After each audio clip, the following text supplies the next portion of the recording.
Welcome back, Digital Ramblers. How are you doing? Episode 50. Can we get some cheers? JJ Cannon, CEO of Digital Delight, and my good friend Chris Gamble. How you doing, buddy?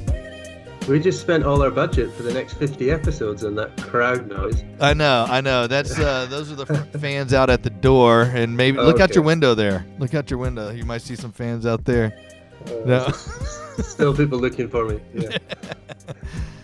Man, I cannot believe it's been a good solid year, Gamble. Episode 50. Today we're going to be talking about the golden era of home technology. And it's here, man. We're in it. We've been in it for the year and longer that we've been doing this show. You know, we know that the time is right now to have a fantastic experience with home technology. And that's what this podcast is all about. Yeah, absolutely. We've been putting it down for 50 episodes. And prior to actually doing it for real, like we have been, we were doing it, before then as well, kind of, outlaw style on our Facebook pages and on our Instagram. But we got real about 50 episodes ago and started committing to one another as well as to our audience about smart home technology and ideas and things that we're seeing out in our everyday being home technology professionals. And for those that don't know, I'm JJ Cannon, CEO of Digital Delight. I've been in it for over 20 years, providing incredible experiences for homeowners throughout the Houston and Texas area. And I'm Chris Campbell over in the UK. I'm the owner and founder of a business called Customized, and we primarily work in the London area. Yeah, absolutely. And friends, for those that want to catch up on some of our previous episodes, you can find everything on our website at digitalrambleshow.com. It's pretty cool. On there, you can find our YouTube, our Facebook, all of our previous podcast episodes, and there's 49 hot topics on there right now. And Gamble, how many podcast channels can people find us on? At least a dozen now that we've added Acast. So all the major podcast platforms plus Acast, which is becoming pretty big over here in the UK, I know for sure. And then we're on the obvious video outlets like YouTube and also our Facebook page. We do a live premiere every Wednesday, 9 p.m. on Facebook and YouTube. Absolutely. Last episode 49, Smart Home Holiday Tech Tune-Ups. Bro, I can't believe how much engagement and response we got from that. I know. It's just another episode that goes way into the thousands of views on Facebook, which, again, it's our primary audience arena. But, thank you to all the people that have joined in on the comments of that episode. And, the people agreeing with us that your tech does need service, maintenance, regular intervention, annually, 6 monthly. I've seen other conversations on other platforms, people talking about that exact same topic. So it must be the time of year for that. So at this time of year, seek out your Home Tech Pro and get them out to give it the tune-up it needs before the winter deluge of binge watching. That's what we're already planning in our TV watching. Yeah, setting up that DVR for all the holiday shows to come on. Oh, man, I know. I can't wait to watch, Christmas Story and some of those goodies for sure. All right, brother, you ready to get into this? Let's go. It's a big one, episode 50. Let's do it, Mike.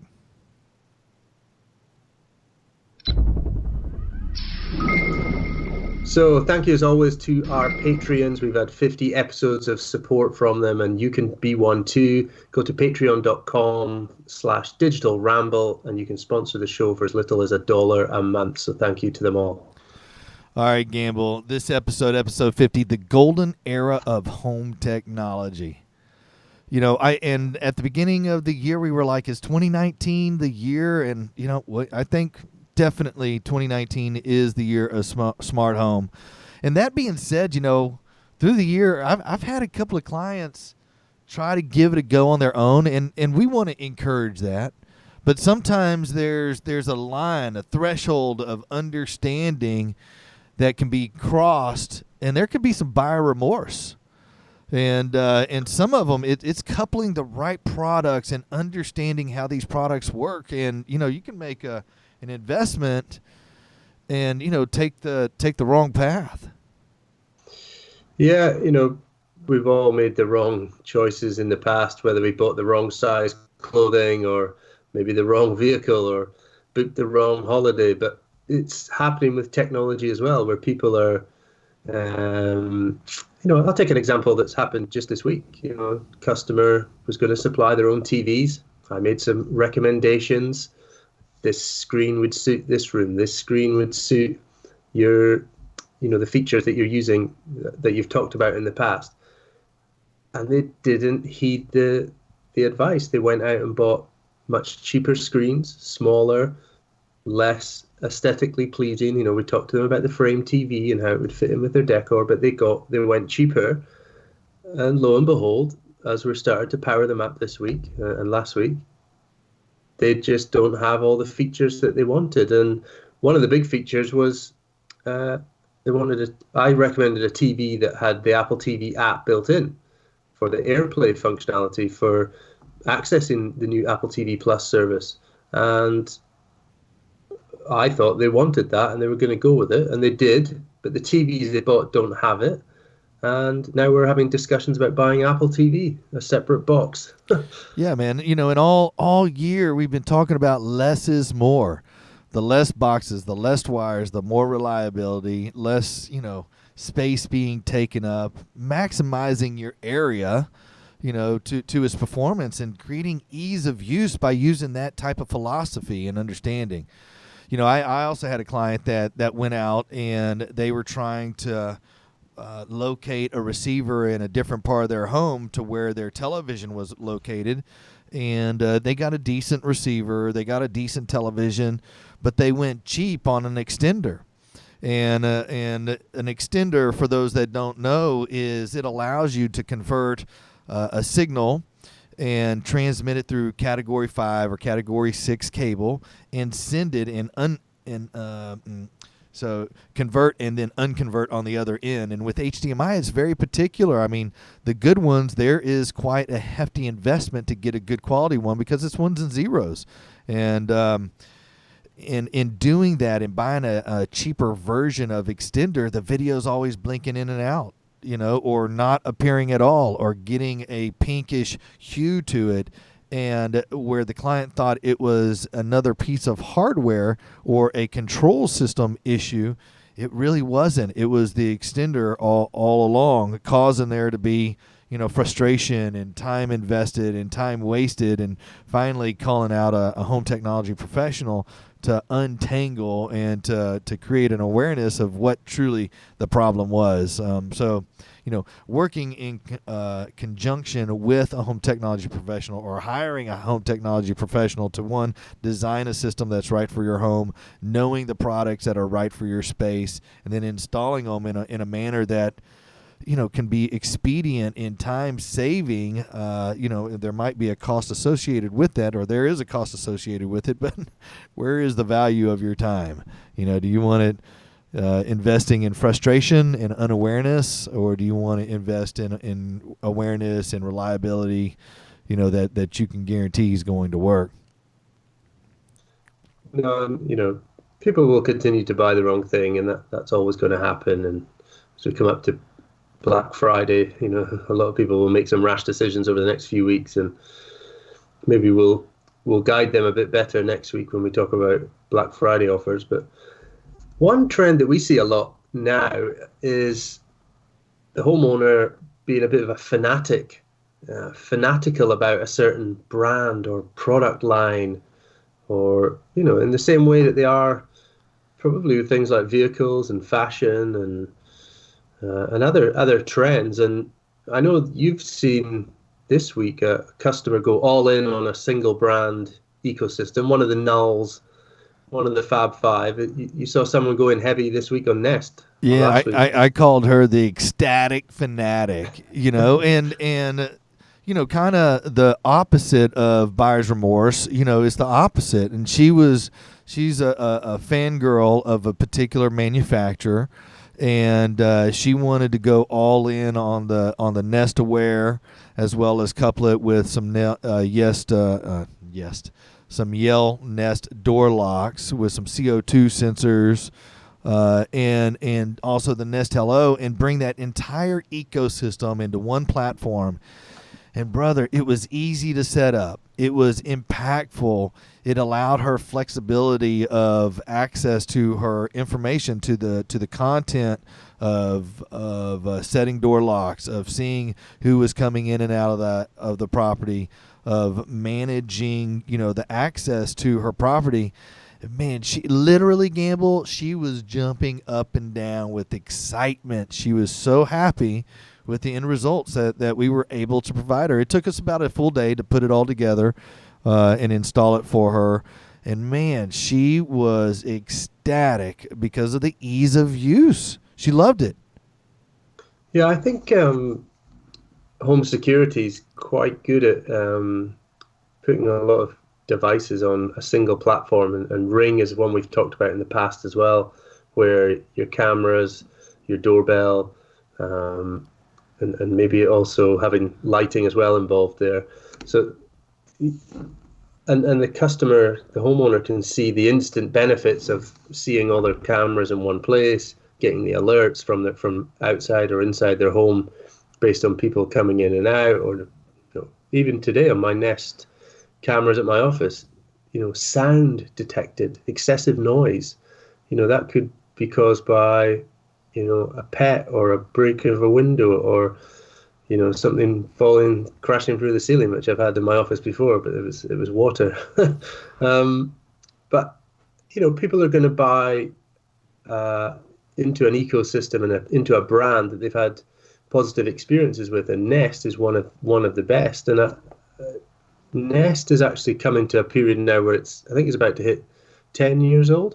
I think I saw a press article this week about the origins of Nest. It started 10 years ago. And first of all, investors were a little bit confused, like, what's this, smart thermostat? Where's the long-term play in this? And the original founder said, no, this is going to be a stepping stone. It's a gateway product. We're going to come out with more products, and people are going to, transition from dumb products to smart versions that we're going to introduce, like doorbells, cameras, smoke detectors, and all these things that followed over the years. And that's when investors, the penny dropped, literally, and they said, now we get it. This is a Trojan horse. The thermostat was the first step. Yeah, I want to say it was like 2013, 2014, somewhere in that time area. It's not a long that's time. That's when they got the buyout from Google, the £3.2 billion purchase. But 2009 was the origins. Tony Fadell, Matt Rogers, original iPod designers and iPod team, maybe not the designers, but they certainly fronted the team behind iPod when it was the must-have gadget. It's amazing what a change technology has seen in the past 10 years. I mean, just exponential change, and the impact that it has had on our culture as a whole, and how we're able, for me, better to manage, our assets, whether they're our home or, our resources that we have, electricity or water, it's just been amazing. One other thing that we've seen this week, Gamble, is like the desire to pre-wire. And a lot of the time the desire is on my half, because we get quite a few clients thinking that, can't we just do this wirelessly? I mean, wirelessly is good. It's excellent. Why can't we just have a completely wireless house and not have Cat 6 or Cat 5 or RG6 ran through the house? Are you seeing that as well over in your part of the woods? Unfortunately, we're seeing that when we've had no input into the property. So classic new construction, mass built home, or dozens and dozens of houses built by a developer. They put nothing into their homes in terms of pre-wire, so we're having to make do with no wires. We would like to have wires. When we're involved in a project, we're definitely suggesting a wiring infrastructure that the electrician can install, and that we'll certify and make sure it's all tested and ready for technology. Because if you can have that dozen or so cables, it certainly makes the battle a lot easier. Oh yeah, but we're way over a dozen or so cables in our pre-wires. At least 3 or 4 cables per television location, some access points throughout the property. Definitely something from our service from outside to into.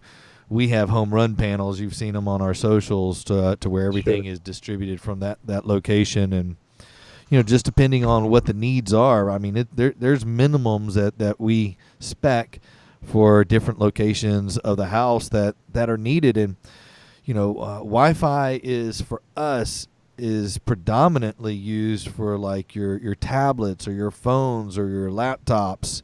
And then you see some of these cameras that are out as well that are on the Wi-Fi. But if you can hardwire it for sure.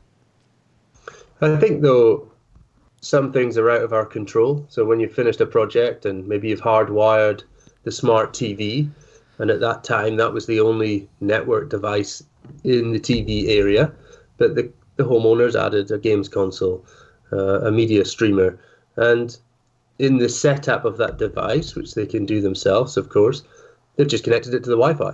So they're not sometimes using the available infrastructure just because of that small amount of friction, which can be quite a lot to them, that they've got to, oh, I need to find an Ethernet cable, or what happens, what do I do at the hub? What do I plug in? Oh, forget it, I'll just go Wi-Fi. So I can see why it's easy to connect more and more devices onto Wi-Fi, but if you can, hardwire that device. We use a lot of Luxel. Like if we only have one wire going to a location, we'll pull that main feed wire and pop it into a Luxel network switch, a gigabit switch. They're pretty affordable as well, very reliable.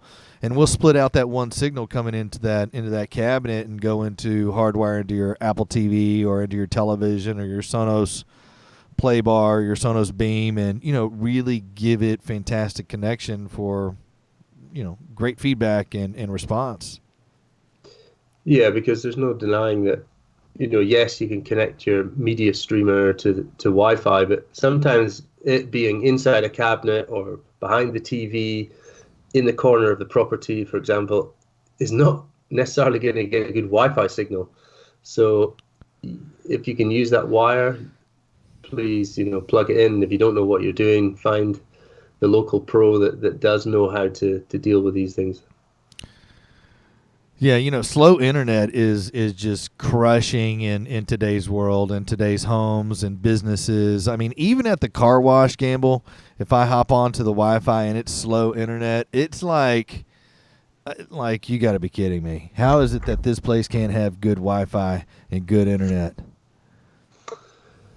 Well, it's becoming just the essential. I see it even just this weekend. Conversations. I had a weekend with family, and my brother-in-law. Both my brother-in-laws actually are both house hunting at the moment with their partners, and I said to them, like, "What's the internet like where you're moving to?" "Oh, I don't know. I didn't check." I did. "Oh, let's go and check." So they typed in the postcode, put in the address, found the property, and they were like, "Oh, 10 meg download? We can't live with that. What can we do, Chris? How can we get around that?" And I explained alternatives of 4G, but that is actually a thing to consider when you're moving house. Like, what's the internet? Because where they both live now, and they've got fiber or cable to the house. They've got very high speeds. They're spoiled, with that. They don't realize when they move to this house in the country, which they're lusting after, that they're going to have a downgrade in connectivity. So that's a great sales pitch, man. That's something. That's like an amenity you need to add. As a realtor, this house has fiber optic, or what are your restraints to internet in those locations? I mean, you say that, it's like, yeah, that's a huge must-have. well, both Joe and George, my brother-in-laws, they both work from home. I Yeah. said, guys, it's crucial that you've got the connectivity.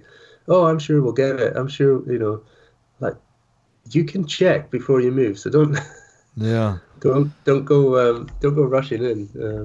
It might be that you need some extra equipment before you take the move.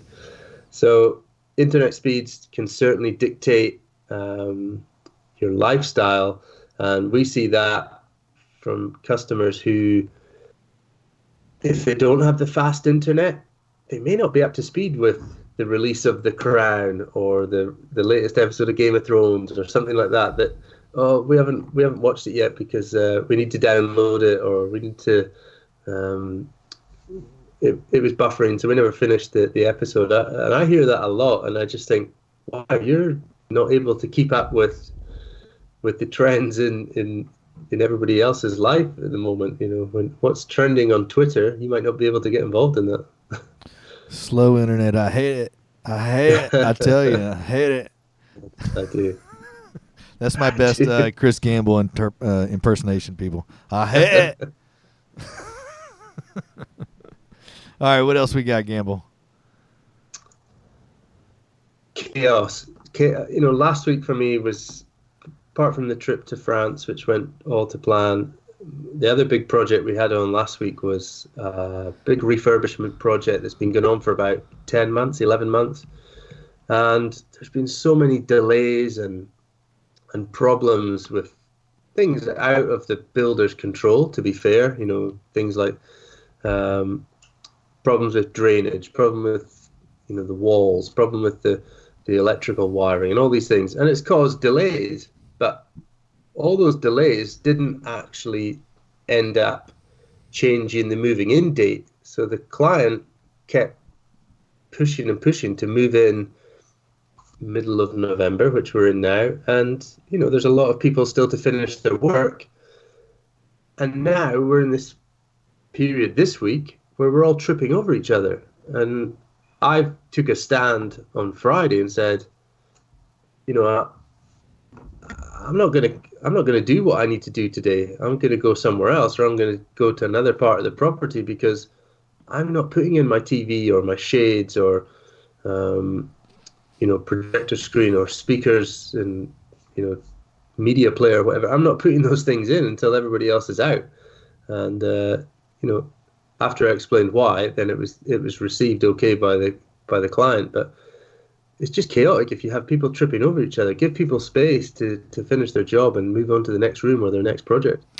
You know, you have to wait for the dust to settle. I mean, literally, you have to wait for the dust to settle. I mean, last week we were talking about, why does it seem that electronics love dust? I mean, the dust just completely is absorbed by electronics. And, you know, you get into a house a little bit too prematurely, and the electronics will just suck up all that sheetrock dust and everything. So you really have to get that stuff filtered out before you can put in your final finishes of electronics. We had a client, same thing, Gamble.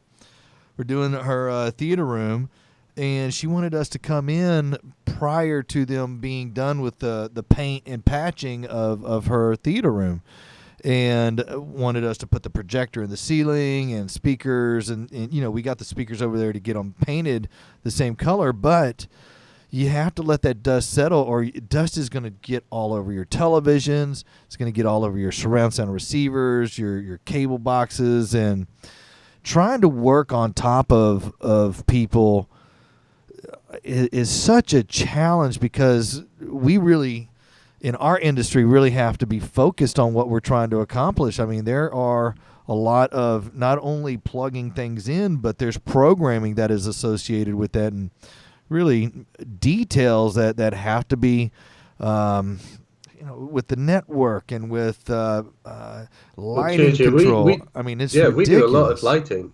You know, we do a lot of lighting in all our projects. We're involved with the lighting designers, and a big part of getting the lighting right is spending a lot of time with the client and going room by room and at different times of day, and with different people in the household, what their preferences are for lighting, and at different times of the year and day. So I can only do that when everybody's gone, and actually I can only do that once the person has maybe lived in the house for several weeks. Yeah. So, you know, I can't just magic it all to be the way you want it on day one, because you probably don't know how you want it yourself. Yeah. Yeah, so refurbishment rampages, don't like them.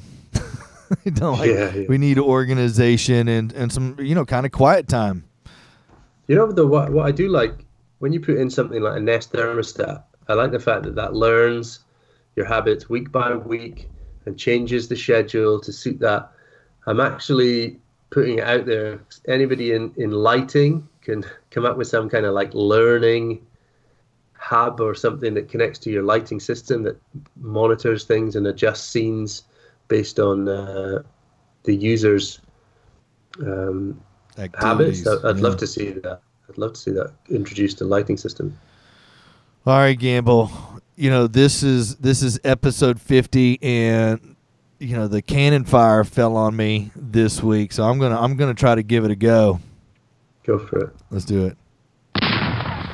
All right, it is my favorite time of the year. Holiday cheer is in the air, and sometimes compulsive buying can get away from you.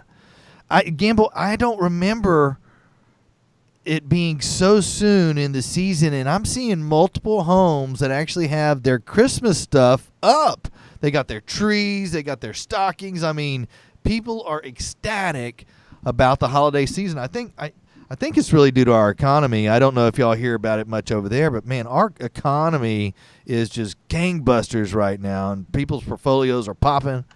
And one of the things is that technology is one of those things that are easily attainable. A lot of people are aware of them, and kind of like what we were talking about at the very beginning of our episode is I don't want people to have some buyer's remorse. Just because you see it does not necessarily mean that it's going to work in conjunction with other tech that you have already maybe purchased and made an investment in, or if you're buying a collage of different products and you say, hey, I want all this stuff to work together, you have to be very systematic and understanding of what products do work with one another and what your expectations are going to be. And so I want to put a warning, a precaution of whenever, dads and moms get out there, maybe they might be, at your Home Depot or at your Best Buy. Brother, I even saw at Bed Bath & Beyond they were selling some smart products there last year. And, I'm all for, that creating awareness. But if you have certain expectations, if you want this to work as a cohesive ecosystem, if you truly want to make your home a smart home, take a pause, take a breath. If you don't know, find a home tech pro. Get somebody in your Rolodex that you can call on that might design a system for you. Most of these devices that you see at the Bed Bath & Beyonds or at the Home Depots or at the Best Buys can be provided at the same price with your home technology professional. Those prices are pretty much held in line, and they're not raised or elevated, but you're also getting that knowledge that a home technology professional will benefit, and you won't have buyer's remorse. So that's my cannon fire for this episode. Holiday cheers in the air, and please take a pause. Don't do that compulsive buying. You're in line to check out and you go, oh, I like that video doorbell that I have no clue who that is, but I know that we want one. And you throw it in there. Don't do that. Stick with the Ring doorbell, or stick with another manufacturer that maybe your neighbors have had, or or call a home technology professional, somebody that knows the know.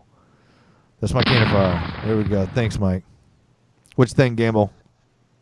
Well, it's certainly the time of year for shopping, and we're entering that crazy chaos of Black Friday and Cyber Monday coming up. I'm sure even before next Friday, there's going to be a lot of offers appearing on the big box stores and online and TV advertising.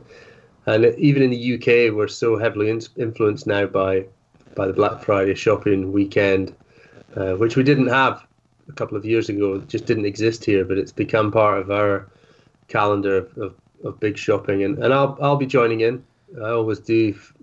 Either I'm stocking up for my business, because of the crazy prices and some of the stuff that we install regularly, or I'll be buying a few things for myself that I'll get some pleasure out of over the festive period.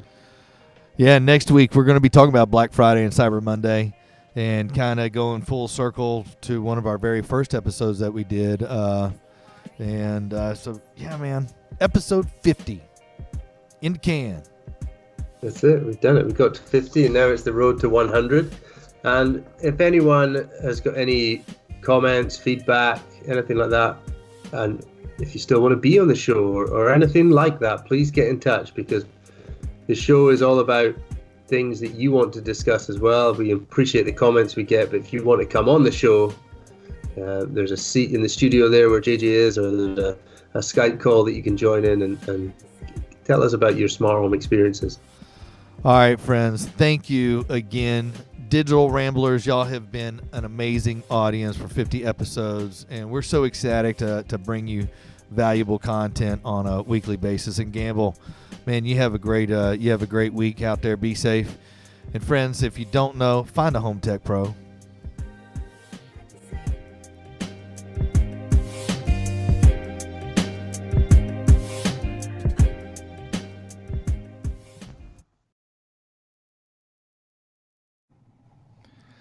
Every month, the Digital Ramble will receive a regular source of income from supporters who've pledged through Patreon. For as little as $1 a month, having your ongoing support means we spend less time thinking about business and more time creating quality content for you. Customized, based in Norfolk, England, are proud sponsors of the Digital Ramble. Check out our all setup services. It's smart home installation with ease. Customize.uk.com. If you're looking to make your basic home smart, check out digitaldelight.com/shop, where they have a variety of different smart home technology solutions that help make smart home shopping easy for you. Check out digitaldelight.com/shop.